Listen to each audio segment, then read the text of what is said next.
Action. Oh, saya dulu nih ya? Iya dong.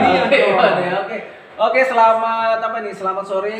Selamat malam. Wah, ini ada 1, 2, 3, 4, 5, 6, 7, 8, 9, 10. Luar biasa. Sore ini Bang Refli, coba lihat ada kurang lebih 11 ya. Live yang langsung kita pada hari ini. Kita mau ngomongin apa nih, Bang? Ya nggak tahu. Oke. Ini Ya, Cawapres Anies. Oke. Teman-teman boleh nanya langsung ke Cawapres Anies. Misteri Cawapres Anies. Oke. Oh kalau cawapres Anies ya Misteri saya dia. malah terbalik mungkin nanyanya kan. Nah, saya pengen tahu gini, Bang. Iya. Pasca ketika kemudian Prabowo, Iya. kemudian PKB, PAN, Ya. dan satu lagi Golkar. Golkar. Golkar ya. Mereka kemudian berkumpul. Ya. Dan ternyata ada juga sebagian dari kubu yang lainnya itu membuat ini kayaknya udah mulai nih agak Goyang ya. buat goyang Ya. Oke. dan kemudian mulai melancarkan serangan. Oke. Food estate Iya. sangat merugikan negara. Nah, Iya. menurut Abang gimana nih, Bang? Ya ini saya ingin mengatakan that's politik ya. Inilah politik. Oke. Jadi kembali ke adagium, tidak ada lawan dan kawan yang abadi. Betul. Yang ada adalah kepentingan. Nah sekarang memang anginnya seperti di Prabowo. Kalau kita bicara koalisi istana ya, Siap. karena kalau kita bicara koalisi Sebentar, koalisi istana, apakah udah terkonfirmasi bahwa Jokowi berada di belakang koalisi ini? enggak. Jadi kalau kita bicara kan kita pakai pakem yang dulu Oke. bahwa saya yakin bahwa sebenarnya kan istana menginginkan hanya ada 2 calon awalnya. Siap. Salah satu indikatornya adalah mereka merekrut PAN dalam koalisi istana. Ketika PAN direkrut, maka sesungguhnya kan koalisi non istana tidak sampai 20%, yaitu Demokrat dan PKS. Hanya 18, sekian persen, 19 sekian persen. Dan secara teoritis, kalau seandainya Nasdem kemarin tidak balilo dalam tanda kutip, maka kan hanya akan ada 2 calon dan dua-duanya dari istana. Wah, cakep banget ya. Ya kan? Iya. Nah, cakep banget kan? Artinya sebenarnya kompetisi pilpres sudah selesai. Makanya dari dulu saya selalu memprotes presidensial threshold. Sekarang ketika Nasdem itu kemudian balelo, kan ada poros ketiga, poros Anies. Oke, kita bungkus dulu poros ini, kita nggak kotak-katik, kita nggak usah bicarakan. Nah, kita bicara tentang 6 partai parlemen yang tersisa. 6 ini yang paling besar itu adalah PDIP, nomor 2 Golkar, nomor 3 Gerindra, nomor 4 PKB, nomor 5 PAN, dan nomor terakhir P3. Dari 6 partai politik ini, kita tahu bahwa yang namanya PDIP bisa standing alone kan? Iya. Karena dia 128 kursi, padahal minimal hanya 115 kursi. Ketika dia mengatakan bahwa calon presiden mereka Ganjar, seperti sangat meyakinkan kan? Dan saya kira itulah sebabnya juga P3 tertarik untuk mengadu peruntungan, siapa tahu bisa jadi wakil presiden di situ. Cawapres, dan kemudian saya kira Sandiaga juga melakukan manuver kan? Betul. Keluar dari Gerindra, kemudian approaching P3 dan juga PKS sesungguhnya. Iya. Tapi rupanya yang nempel di P3 menjadi kader P3 dia lalu dicalonkan sebagai wakil presiden. Yang biasanya kan dibilang kader terbaik kami. Hebat ya? Iya kan? Padahal baru masuk. Ya, itu udah menjadi politik Indonesia begitu ya. baru masuk udah menjadi kader terbaik ya. Iya, sama seperti misalnya teman saya tuh Andre Rosiade. Kami mencalonkan kader terbaik kami ya, Prabowo Subianto. Saya malah ketawa, kapan Prabowo menjadi kader Gerindra? Ya, begini. bukannya dia yang bentuk Gerindra. Iya, betul. Jadi dia dia di atas Gerindra. Betul. Karena dia the founding father, ya, the founding parents. Jadi kita nggak bisa bilang the founding parent atau the founding father itu menjadi kader ya. Oke lah. Nah, kelihatan yang convincing awalnya kan Ganjar kan sudah pasti. Betul. Prabowo masih tertatih-tatih karena Gerindra sendiri hanya menguasai 78 kursi. Yang dibutuhkan 115 kursi. Maka Caimin yang mendekatkan dengan harapan menjadi calon wakil presidennya Prabowo. Tapi Caimin tidak juga diberikan green light apakah bakal jadi calon wakil presiden atau tidak, tapi mereka membentuk koalisi kebangkitan Indonesia Raya (KKI) tetap. Yang bingung ini adalah KIP, Koalisi Indonesia Bersatu, yang awalnya ini permadani bagi siapapun yang dijagokan Presiden Jokowi. Lama-lama mereka bingung, sebenarnya Pak Jokowi ini mau mencalonkan siapa sih? Akhirnya mereka cari jalan sendiri-sendiri, berijtihad, ya kan? Nah, P3 melakukan ijtihad ke PDIP, tapi kemudian terakhir ini PAN dan Golkar dalam tanda kutip berijtihad gabung ke Prabowo. Bagi PAN tinggal ngomong dia, kami udah biasa dukung Prabowo dari dulu kan, gitu kan? 2 kali Pilpres mereka dukung Prabowo. Bagi Golkar, dia ngomong Prabowo kader kami dulunya. Oke, jadi selalu ada pembenaran di politik itu. Tapi kalau kita lihat, ada pengamat yang mengatakan sebenarnya kayaknya ada kejadian nih. Kenapa PAN dan Golkar kemudian buru-buru? Maka selalu kita mengatakan politik saling sandra. Ada istilah pasien rawat inap dan rawat jalan KPK misalnya. Kita frankly speaking kan.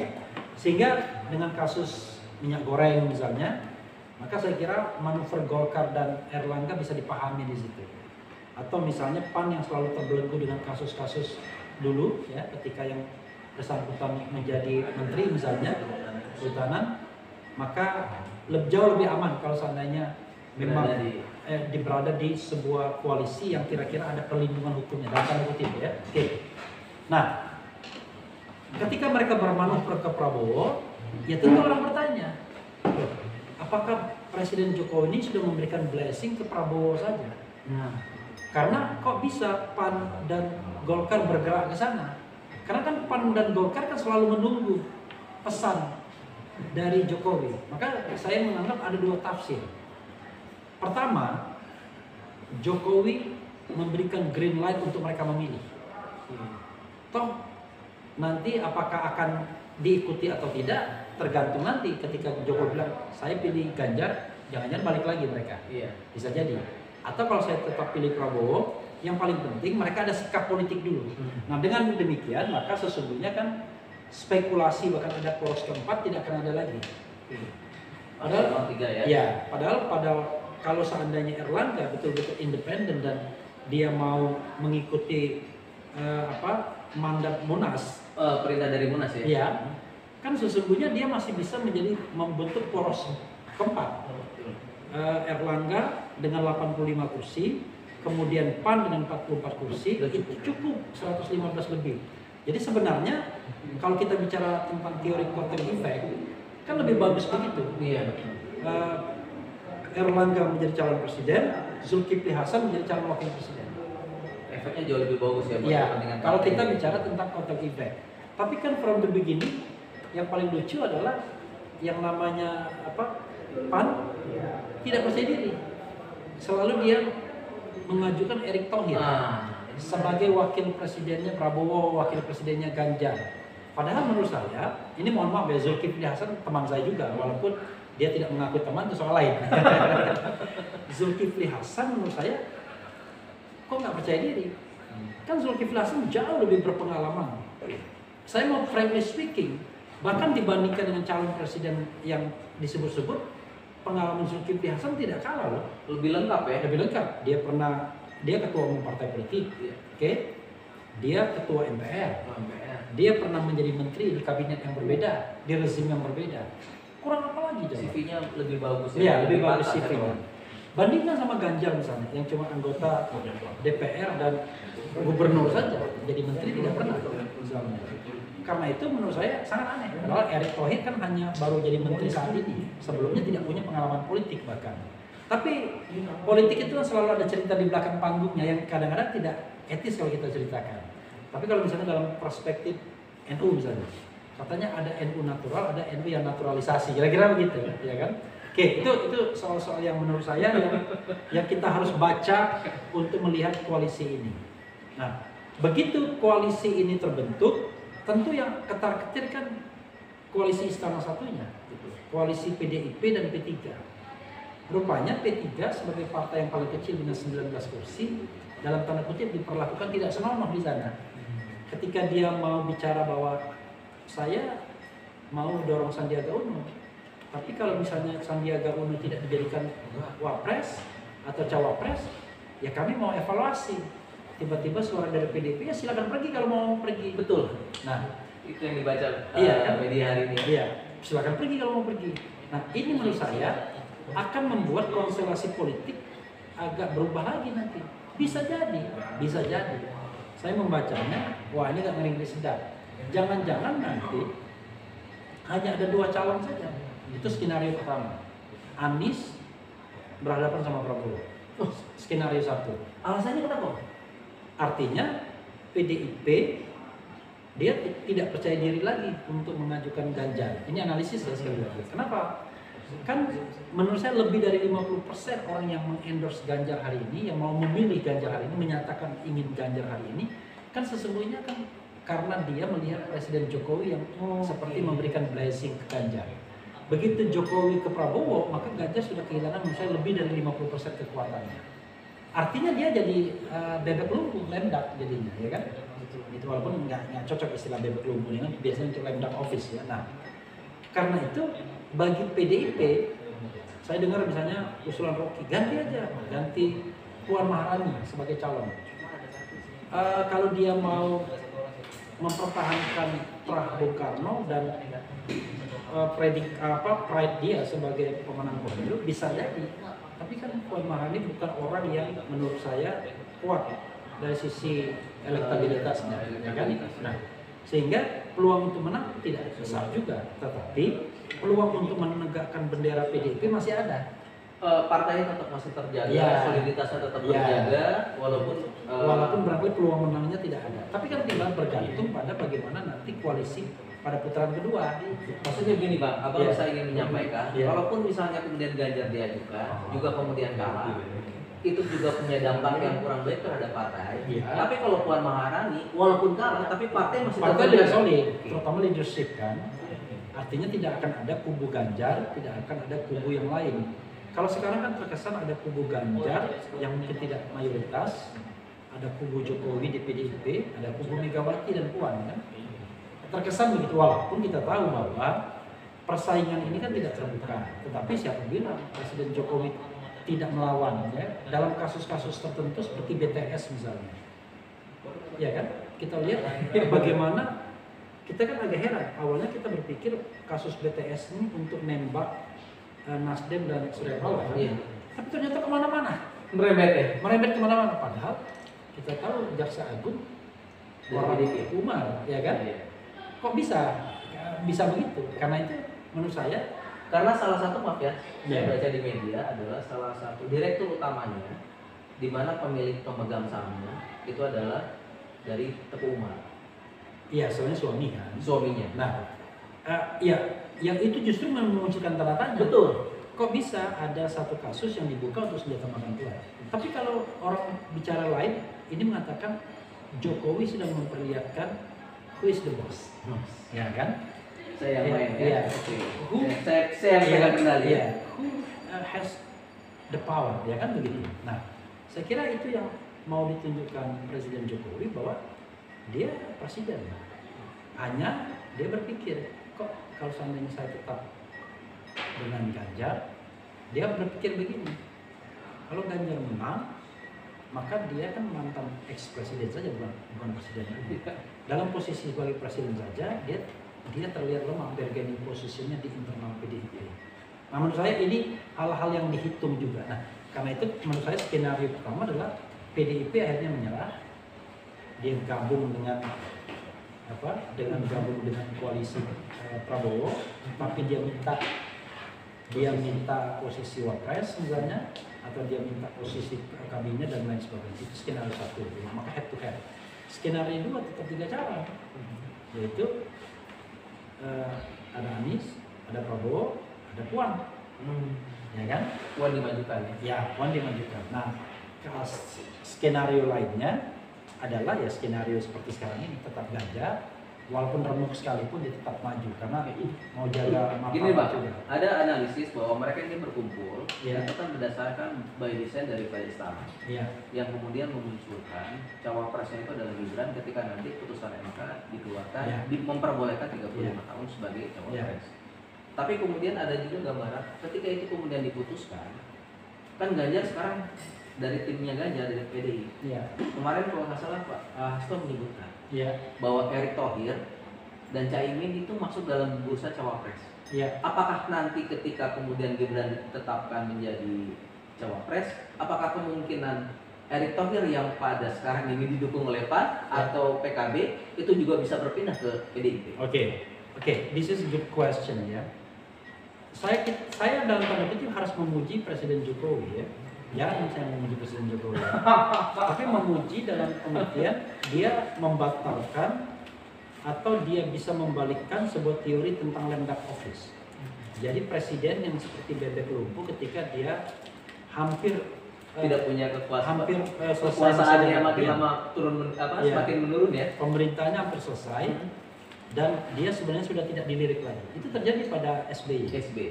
Kenapa terjadi pada SBY? Salah satunya karena SBY tidak mau cawe-cawe, ya kan? Nah, ketika Presiden Jokowi mau cawe-cawe seperti ini, ternyata dia masih efektif kekuatannya untuk mengatur konstelasi ini. Nah, sekarang pertanyaannya adalah salah satu skenario-nya itu kan Prabowo selalu mepet Jokowi. Kenapa? Karena saya percaya dan pernah mendengar langsung ya, Prabowo menganggap bahwa kunci dia untuk menjadi presiden itu adalah endorsement dari Jokowi. Kalau tidak di endorse Jokowi, bagi dia nggak ada gunanya. Karena dia sudah merasa 2 kali kalah ya. Kalau kita bicara tentang endorsement kekuasaan itu kan tidak hanya satu orang, tapi beserta Komponen di komponen yang ikut ya kan.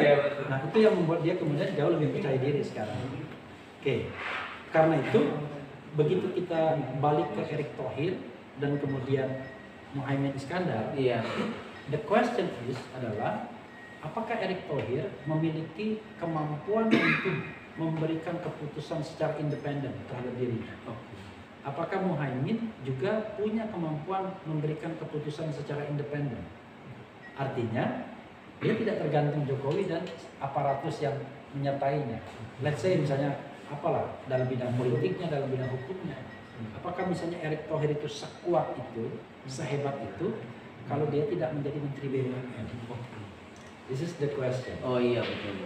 Apakah Muhaimin itu bisa independently bersikap seandainya tiba-tiba skenario tentang pasien-pasien tadi muncul kembali, sama seperti kasus Zulkifli Hasan, kemudian Erlangga Hartarto. Nah, karena itu menurut saya dalam konteks seperti itu, saya kira mereka nggak akan lari kemana-mana sepanjang Jokowi mengatakan saya mengendorse Prabowo dengan anak saya misalnya Gibran setelah putusan MK. Artinya udah mereka tetap kumpul di sana. Yang terjadi adalah yang sebelah sini yang akan kemudian berbeda. Jangan-jangan yang gemparnya adalah tiba-tiba gabung dengan koalisi perubahan. Jadi bukan Anies AHY tapi Anies Ganjar. Gimana? Oke. Itu kita kan bicara dengan ketawa-ketawa aja kan bisa jadi kan? Oke, sekarang gini Pak. Iya. Sekarang bos segala sesuatu itu kan dikontrol, yang kontrol kan dan Jokowi ya. Iya. Jokowi. Oke. Dan kalau saya lihat kemarin saya jalan ke Jawa Tengah dan Jawa Timur, gambar Ganjar dengan Jokowi itu sekarang udah mulai terpasang. Oke. Di sana bahwa Ganjar bersama Jokowi, PDI bersama Jokowi. Iya. Apakah mungkin di ujung tiba-tiba itu Jokowi berpindah split langsung masuk ke PDI? Yes. Dengan alasan PDI kan mempunyai investasi yang cukup besar di PDI. Menurut Abang gimana? Kalau saya, ini mohon maaf ya, yang namanya analisis kan boleh. Saya kira perhitungannya bukan perhitungan moral. Perhitungannya adalah perhitungan siapa yang powerful. Yang paling memungkinkan untuk Bukan, siapa yang powerful itu adalah kalau akhirnya Jokowi mau balik ke PDIP, maka dia akan memastikan he is the boss. Baru mau balik lagi ke PDI apabila dia sebagai bosnya. Iya. Dan kira-kira mungkin nggak? Dan Ganjar diasuh oleh dia. Itu mungkin nggak? Nah, menurut saya pride Megawati terlalu tinggi dalam hal ini. Kita tahu kan Megawati misalnya kalau punya sejarah lebih baik dia jadi oposisi terus-menerus daripada dia harus gabung sama SBY. Oh iya, berdasarkan pengalaman ya. Ya, artinya dia dalam tanda kutip stubborn, tapi stubborn yang positif lah dalam konteks ini. Karena itu menurut saya Jokowi akan balik kalau dia dipastikan bahwa he is the boss dan Ganjar dalam pengasuhan dia. Oke. Oke. Dan Tapi itu kalau enggak ya lebih sangat baik sulit ya. Sulit, Sangat sulit. ketika masih ada Megawati. Iya, sulit. Akan sulit. Oke, Makanya sekarang- dia cywar sekarang. Betul. Dia melakukan cywar. Cywarnya adalah ya dia kumpulkan dulu di Prabowo, menunggu reaksi dari kubu Megawati dan Ganjar. Nah, berarti ini permainan masih belum selesai kan? Oh belum. Masih ada permainan, Belum. masih dimungkinkan Belum. apabila kemudian Jokowi itu udah siwar dan Iya. kemudian melihat PDI melihat ini adalah suatu hal yang berbahaya, apalagi kalau misalnya mereka ini tidak melanggengkan kekuasaan, Iya. sedangkan menurut konon katanya ini kan banyak PR sekali Iya.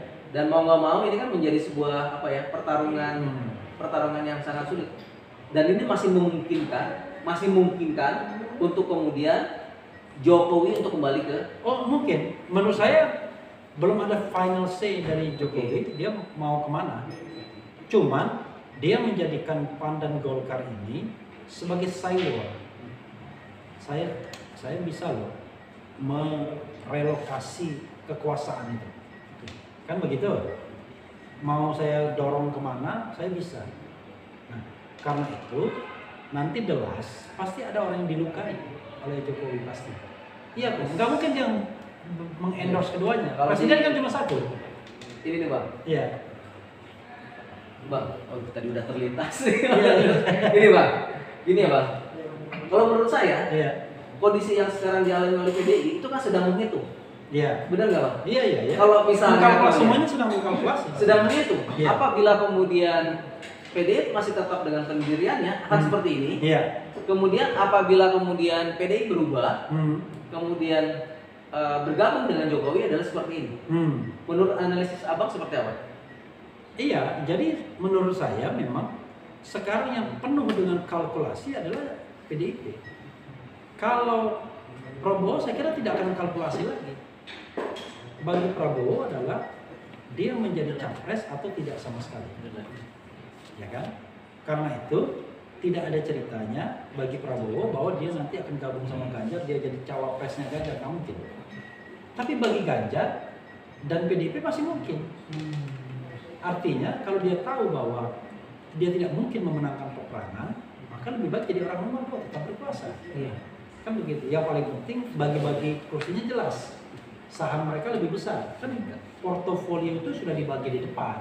Jadi kalian yang para relawan ini jangan sok-sokan ya. Sudah ada ininya ya. Portofolio itu sudah dibagi di depan, ya kan? Bang, gitu. kalau ternyata kemudian Jokowi balik ke PDI, katakan dikasih Iya. keinginan Jokowi, kira-kira partai yang berempat ini kira-kira siapa yang akan ditarik oleh dibawa oleh Pak Jokowi? Loh, semuanya bisa ditarik kecuali Gerindra. Wah, berarti sudah bisa dipastikan Ya. di 2024 ini akan ada sebuah pengkhianatan yang cukup besar. Apakah dari pihak sini? Bukan pengkhianatan sebenarnya. Akan ada yang terluka. Akan yang terluka. Iya. Saya ralat ya, bukan pengkhianatan, tapi akan ada yang terluka. Nah, yang terluka. Karena kan itu hal yang biasa ya dalam sebuah politik itu kan Iya. hal yang biasa ya. Karena Sejauh menurut mereka saya belum membuat kesepakatan. dari awal juga Presiden Jokowi kan berhitung dia. Lebih baik saya kasih blessing saya ke Ganjar atau blessing saya ke Prabowo. Kalau saya kasih blessing saya ke Ganjar, maka itu indirect. Karena di antara dia dan Ganjar ada Megawati. Sehingga dia tidak bisa langsung seperti jalan tol ke Ganjar. Sebagai contoh misalnya yang pernah di-raise justru oleh Ade Armando ya, kalau saya baca misalnya, bahwa dia protes perjanjian dengan Megawati terhadap Ganjar itu semua portofolio sudah ditentukan. Nanti menteri-menteri itu Megawati atau PDIP yang menentukan. Berarti hal yang disampaikan oleh Ade Armando itu terkonfirmasi, Pak? Ya kita Tidak tahu tidak juga, tahu tidak kan, tahu ya. tetapi yang jelas adalah itu yang membuat kemudian dia mengkritik PDIP kan, dan akhirnya dia keluar dari kelompoknya misalnya. Jadi kalau misalnya Jokowi ke Prabowo, dia kan jalan tol nggak punya penghalang. Apalagi misalnya dia nitip anaknya di sana, tanda kutip. Selesai tambah. Dia punya sebuah sarana komunikasi setiap saat. Gini, Pak. Dengan kekuasaan Kalau baru lihat dari analisis itu, berarti sekarang kuncinya di Megawati. untuk apa dulu? Untuk menentukan dia tetap akan jalan sendiri dengan tidak mengajak Jokowi, Ya. dengan kemudian dia tentukan oke saya ajak Jokowi, kemudian Jokowi sebagai kingmaker. Ya, sebenarnya Megawati selalu menjadi kunci. Oke. Kalau kita bicara tentang apakah akan ada calon ketiga atau keempat misalnya kalau dalam rangka Erlangga tadi, kan Megawati selalu menjadi kunci karena dia menguasai 128 kursi. Jadi siapapun dia mau ambil, misalnya sembarang orang nggak peduli misalnya. Tapi masalahnya adalah apakah dia akan mengorbankan 128 kursi itu for nothing, ya, untuk jelas-jelas dia bakal kalah. Nah, Megawati akan kunci, akan selalu menjadi kunci dan akan menjadi hal yang dia komunikasikan terus dengan 128 kursinya. Tapi Jokowi bilang, you punya 128 kursi, tapi saya lebih punya dari itu. Karena perkumpulan dari 4 partai tersebut lebih dari 128 kursi, lebih powerful, baik secara jumlah kursi maupun jumlah suaranya. Oke Bang, Gitu. kalau misalnya kemudian dari MP ini dikabulkan, apakah sudah hampir pasti Gibran sebagai wakil? Belum tentu, Belum tentu ya. Karena akan bergantung konstelasi. Tapi kalau saya punya feeling lain, begini feelingnya. Kalau Gibran itu serius mau dijadikan wakil presiden dan sudah firm pembicaraannya, maka MK akan putuskan dia. Oke. Oh, jadi MK lagi Iya. menunggu sinyal dulu ya? Iya. Kalau ini sorry ya kepada MK ya, Saudi Isra. Ini kan hanya analisis ya. Tapi Bisa salah bisa benar. Iya, Oke. tapi kalau seandainya memang pembicaraan terakhir Gibran tidak jadi wakil, let's say misalnya tiba-tiba masuk PDIP, dia sodorkan Puan jadi wakilnya Prabowo, kan begitu? Atau dia sodorkan Ganjar jadi wakilnya Prabowo, sudah deal kita. Kursinya kita sudah olah dan lain sebagainya. Berarti paket Gibran Prabowo Gibran nggak ada, maka MK nggak putuskan. Misalnya itu. Sekarang Iya. apabila kemudian dengan situasi dan kondisi yang seperti ini, ini PPP ini gimana nih sebenarnya posisinya? Oke, P3 ya. Iya. PPP itu kan P3 kan? Iya. Partai Persatuan Ini Pembangunan. gimana nasibnya? Bahasa Inggrisnya The United Development Party. Betul. Jadi kalau kita P3 kita lihat, P3 ini sebenarnya orang bingung. Betul, Ini mohon maaf betul. ya, karena begini. Dia partai yang paling kecil di Senayan dengan 19 kursi hari ini. Dia cuma 19 kursi dan partai yang sebenarnya tidak punya bargaining position. Tetapi dia penting untuk sebagai pelengkap. Ya kan? In case misalnya kita tidak sampai 20% kan ada dia. Itu penting banget. Penting.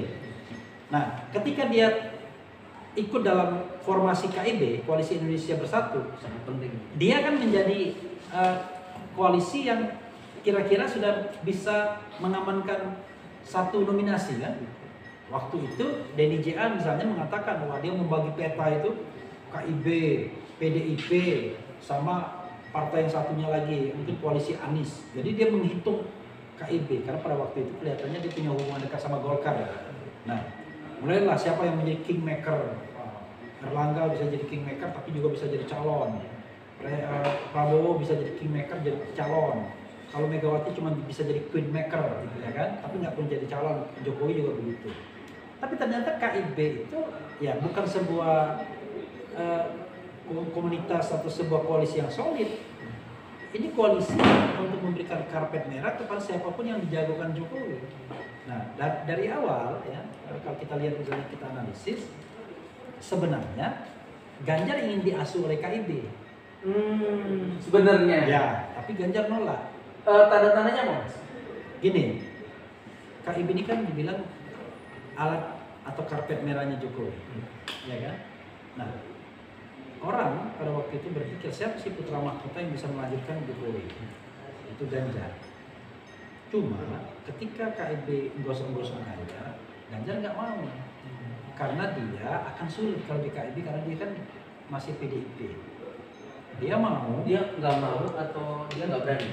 ya sama aja, nggak berani. Oh iya. Ya kan? Tapi dia juga harus taktis strategis juga. Karena kalau gagal di KIB, dia dilepeh, nggak bisa balik. lagi. Iya. Lalu dia bilang mau kalau PDIP yang ngangkat dia. Oke, cita-cita dia berhasil. Kan teorinya begitu PDIP ngangkat, mestinya KIB kan Kayak ikut dong. Iya betul. Ternyata nggak Iya, terjadi. logikanya begitu.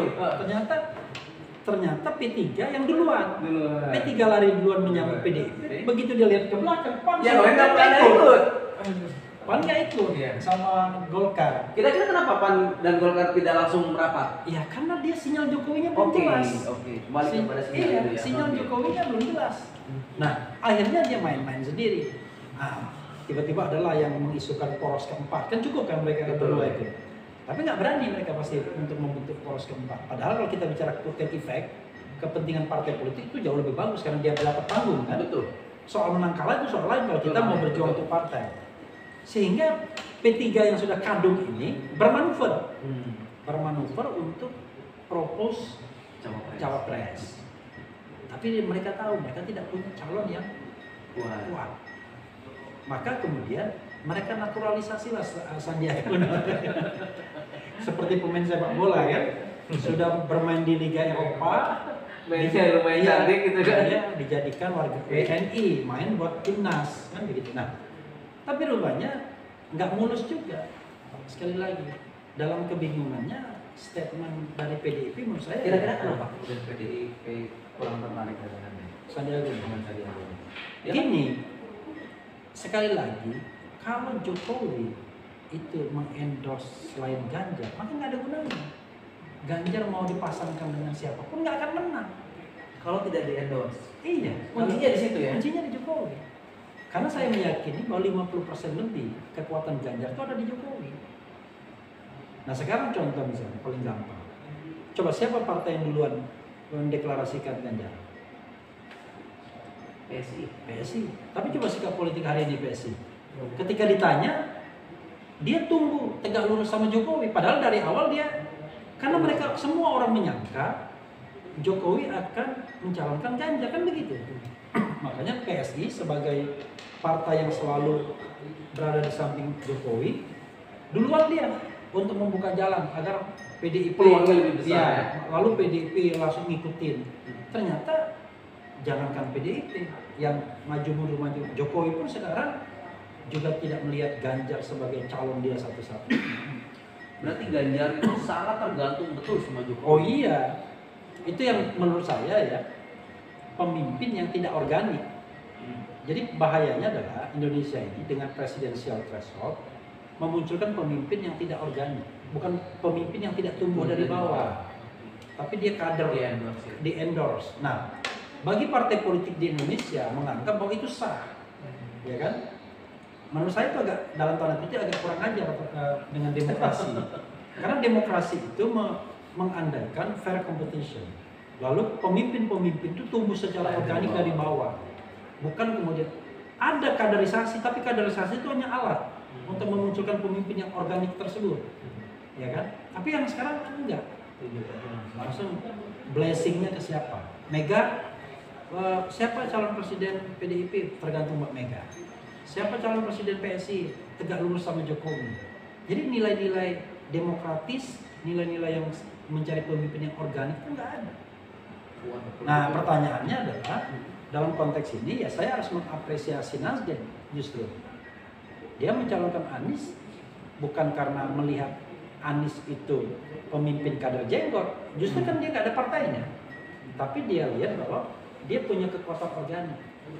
Nah paling tidak sampai saat ini for the time being ya, kekuatan organiknya Anies itu ya pada relawan-relawan yang tumbuh subur seperti jamur di musim hujan.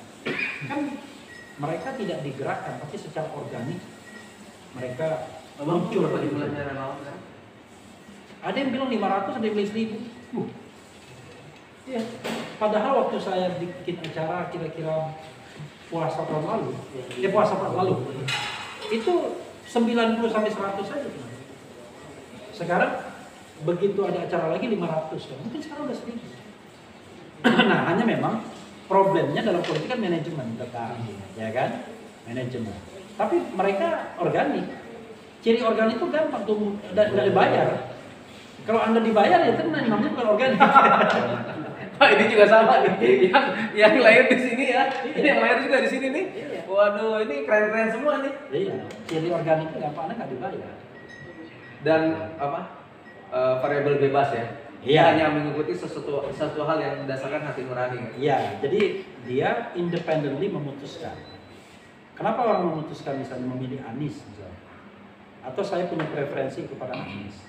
Padahal saya punya kesempatan untuk mengendorse Prabowo atau mengendorse Ganjar yang barangkali secara isi kantongnya lebih banyak ya kan? Betul. Ya kan? Dana kampanye dan lain sebagainya. Itu ada teman saya pernah. Iya.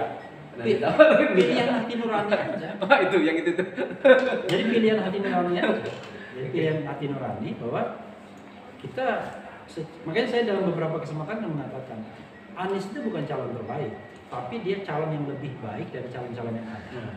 Karena jadi komparatif perspektif, komparasi. Kita nggak bisa mengatakan seseorang itu absolut baik, absolut tidak baik. Tapi kalau once kita mau mengkomparasikan antara calon-calon ini, maka saya mengatakan Anies lebih baik. Contoh misalnya, ada kemarin saya bikin perbandingan yang agak sederhana ya. Bahasa. Sederhana ya? Bahasa aja. Kemampuan berbahasa ya? Iya, Oke. kemampuan berbahasa. Saya mengatakan Anies lebih baik dibandingkan Ganjar dan dibandingkan Prabowo. Kenapa? Oke. Ada 3 bahasa kalau dalam konteks Indonesia ini yang perlu kita Belajar. pahami, pelajari dan bisa komunikasikan. 1 bahasa Indonesia tentunya sebagai bahasa persatuan. 2 bahasa Jawa Oh iya betul. sebagai bahasa mayoritas penduduk Indonesia yang banyak mempengaruhi kultur, budaya, bahkan bahasa Indonesia secara umum. Dan yang ketiga bahasa internasional tentunya Bahasa Inggris. Oke. Kita vis-a-vis misalnya Ganjar sama Anies. Bahasa Jawa, orang nggak ngerti. Anies itu Jawanya ya sama halusnya. Oh. Iya. Dia- Dari kecil ya. Dia itu dari kecil di Jogja. TK, SD, SMP, SMA, kuliah di Jogja. Nggak mungkin dia nggak bisa berbahasa Jawa yang halus. Gitu. Nah, cuma dia itu pemimpin daerah Jakarta. Nggak mungkin dia seperti Ganjar berbahasa Jawa. Oke. Kan begitu. Betul. Kalau Ganjar most of the time dia bahasa Jawa karena Karena di Jawa warganya Tengah. warga. Iya, sama seperti Ridwan Kamil. Bahasa Sunda. Sunda. Oke. Nggak mungkin dia Bahasa Jawa yang lain. dibikin Iya. nggak ngerti Nah, soalnya.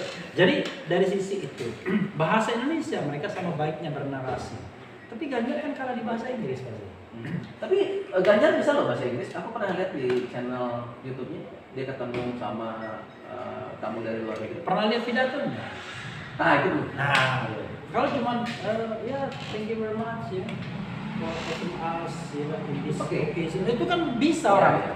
Tapi kalau dia harus berpidato dengan Beda ya? iya Beda. dengan diksi atau mengajar deliver something itu jauh lebih berat. Nah, Anies menunjukkan dia punya kemampuan itu.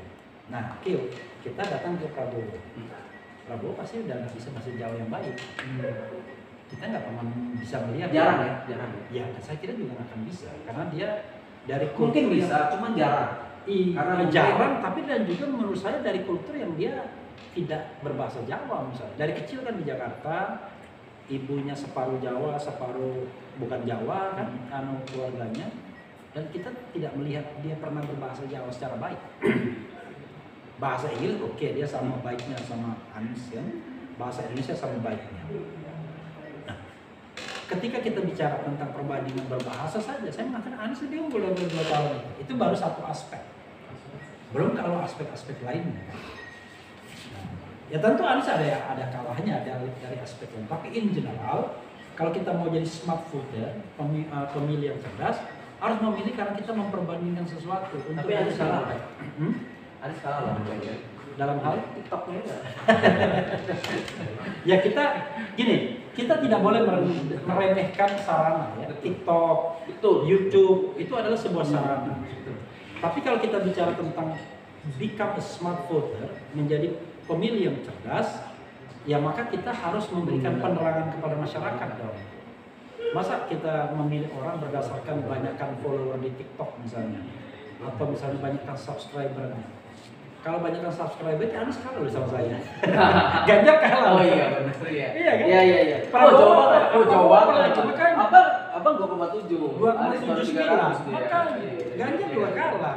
Benar. Prabowo juga kalah. Kan nggak bisa kita menilai hanya berdasarkan subscriber atau followers. Oke nih, masih mau lanjut nggak? Ente semua ada pertanyaan yang lain? Mau lanjut kalau nggak saya mau masuk ke perubahan loh. Masuk. Oke, masuk dulu ya. Oke. Masuk. Ini masih live ya? Masih ada. Jadi saudara sekalian yang live di TV manapun di channel manapun mohon maaf ya kalau kita 12 channel Bang. gitu ya. Karena mungkin banyak ini dadakan. Iya, oke. Dadakan tadi. Oke, apa lagi? Nih Bang. Di RH channel malah nggak live. Jadi gini Bang, Oke. ini kan ada ya, katakan koalisinya apa namanya ke Gerindra itu KKI ya? KKI ya, Iya. Koalisi Kebangkitan Indonesia Raya. Kebangkitan Indonesia Raya. Kemudian ada, ini kan merupakan ancaman serius. Iya. Buat perubahan ini ancaman serius juga nih. Ya. Begini, kalau kita bicara perubahan ya kan, kita kan bertanya sesungguhnya apa yang harus kita ubah, lalu apa memaknai perubahan itu. Jadi kalau menurut saya kita harus memaknai dulu perubahan. Perubahan itu sunatullah menurut saya. Gak mungkin orang kemudian hidup dalam variabel yang statis. Jadi perubahan itu sunatullah. Ke arah mana? Ke arah lebih baik. Oke, perubahan. Iya, amal ibadah contohnya. Dibilang itu, kalau saya pernah mendengar itu. Kalau amal ibadah kita lebih sama dengan tahun lalu, kita rugi. Sama aja rugi. Kalau kita kurang celaka kita. Yang benar adalah kita harus lebih baik. Lebih baik. Kan berarti ada improvement, ada perubahan. Mungkin dari sisi kualitas, dari sisi kuantitas kan begitu.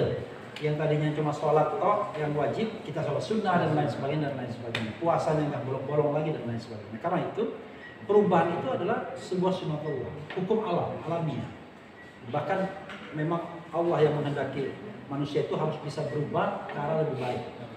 Kan kehadiran Rasul juga untuk berubah, untuk mengubah sesuatu ya, memperbaiki akhlak misalnya begitu. Nah itu kalau kita bicara perspektif langit ya kan. Oke. Nah yang kedua, pertanyaannya ini yang saya risaukan, kemudian saya ingin menjatuhkan pada pilihan perubahan. Kalau kita lihat misalnya Indonesia ini, apa sih yang mau diubah Indonesia ini?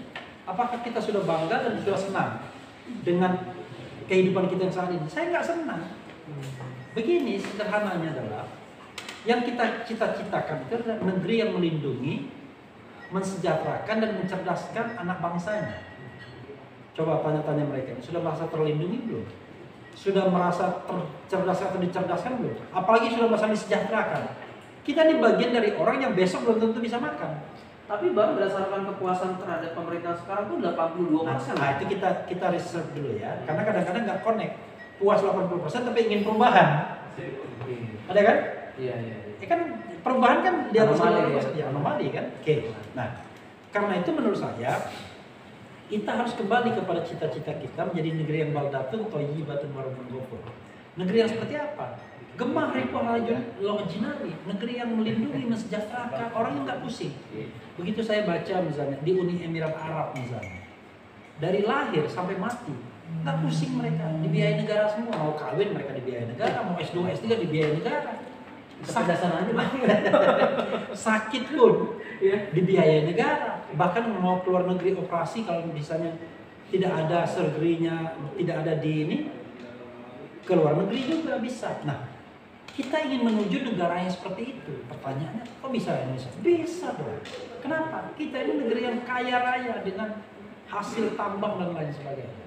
Tapi pasal 33 itu nggak pernah digunakan. Bumi, air, dan kekayaan alam yang terkandung di dalamnya dikuasai oleh negara dan digunakan sebesar-besarnya untuk kemakmuran rakyat. Nggak pernah. Kita misalnya bisa ya, dalam debat tentang nikel misalnya, Faisal Basri mengatakan 90% keuntungan nikel Indonesia itu terserap ke Cina, dimanfaatkan Cina. Bahkan dia dengan kasar mengatakan, sarkastik, tidak ada negeri yang lebih tolol dari Indonesia. Waduh, iya. Dia mengatakan begitu Faisal Basri. Negeri ya. Kenapa kok bisa 90%? Terlepas itu ada bantahan dari pemerintah, tapi kan dalil dari Faisal Basri itu kan tidak pernah tidak pernah betul-betul diajak berdebat secara publik. Oke. Misalnya orang bicara hilirisasi. Presiden Jokowi mengatakan hilirisasi itu telah melipat gandakan nilai nikel yang tadinya cuma belasan atau puluhan triliun menjadi 400, bahkan dia menyebut angka 500 triliun. Oke, angka itu naik. Tapi kalau persentase China-nya 90%, maka dari 500 atau 400 itu ya Larinya sebenarnya ke sana. iya. Kita naik juga karena kita kenaikan nilai. Tapi kan persentase yang kita nikmati jauh lebih kecil dibandingkan negara lain. Nah, pertanyaannya adalah gimana kita bisa memakmurkan, mensejahterakan rakyat dari hasil bumi kita yang harus dikuasai negara kalau sistem pengelolaannya begitu. Bayangkan. Nah, dari itu berapa persen yang jatuh ke Indonesia dari 10% itu? Jangan-jangan jauh lebih kecil lagi karena tadi ada kebocoran, ada macam-macam. Let's say kalaupun 10% itu kembali ke Indonesia juga bermasalah. Harusnya saya membayangkan lebih dari 50% hasil tambang harus kembali kepada negara untuk kesejahteraan rakyat. Tapi nggak pernah terjadi. Tidak ada yang namanya sistem bagi hasil di pertambangan. Bagi hasil hanya di migas, minyak bumi dan gas. Itu pun kita tidak untung-untung banget. Gitu. Makanya dia ngomong gini Bang, tadi lo presiden yang bukan pedagang, saudagar atau Bisa jadi. Atau ini katanya Bisa pengusaha jadi. tambang. Bisa jadi. Ini mohon maaf. Saya refer dengan Undang-Undang 3 nomor 2020 tentang perubahan Undang-Undang nomor 9 tahun 2004 2009 tentang mineral dan batu bara. Sebenarnya melalui Undang-Undang 4 2009 itu pengelolaan tambang batu bara yang dikuasai oleh konglomerat ini dan sebagian mereka ada di pemerintahan itu dikembalikan ke negara setelah masa konsesinya habis dan mereka habis mestinya konsesinya itu tahun 2021, 2022, 2023 habis konsesinya dan itu nilainya triliunan rupiah, ribuan triliun rupiah. Tapi apa yang terjadi? Undang-undang itu tiba-tiba memberikan tambahan konsesi selama 10 kali 2 tahun secara otomatis. Di judicial review di MK. MK cuma mengubah apa yang diubah kalau MK. Tidak otomatis tapi daftar dulu. Oke. Ya. Makin menarik. Ini kalau kesini nanti makin kebuka nih. Makanya, nanti kita Ada pertanyaan nggak dari teman-teman? Ada? Udah cukup ya? Oke. Karena kalau dia tanya juga tambah susah. Nanti kita lain kali lagi kita. Sudah 46 menit. Oke, 40 menit saya pikir udah cukup ya. Cukup ya. Oke, thank you. Terima kasih Bung Refli udah kita ngobrol-ngobrol. Ya. Banyak sekali persepsi. Dan ini juga buat teman-teman All You ya. Jadi Mas Tony ya. Ya, Kita siap. punya organisasi yang namanya All You. Aliansi Lintas YouTuber. Wah, keren. Nah, itu nanti kita bikin video rame-rame begini. Ya, dengan berbagai angle, ada diskusi ya. Nanti kita mudah-mudahan bisa kolaborasi secara baik ya di tempat ini. Oke, siap. Tempat apa itu? Enggak usah kita bilang. Oh, tempat ini ya. Oke, sampai ketemu lagi di lain kesempatan dengan jumlah kamera yang jauh lebih banyak, ya kan? Dengan orang yang lebih asik dan tentunya adalah bintang tamu yang seru-seru dan sedikit berbahaya. Oke, sampai ketemu lagi. Keren.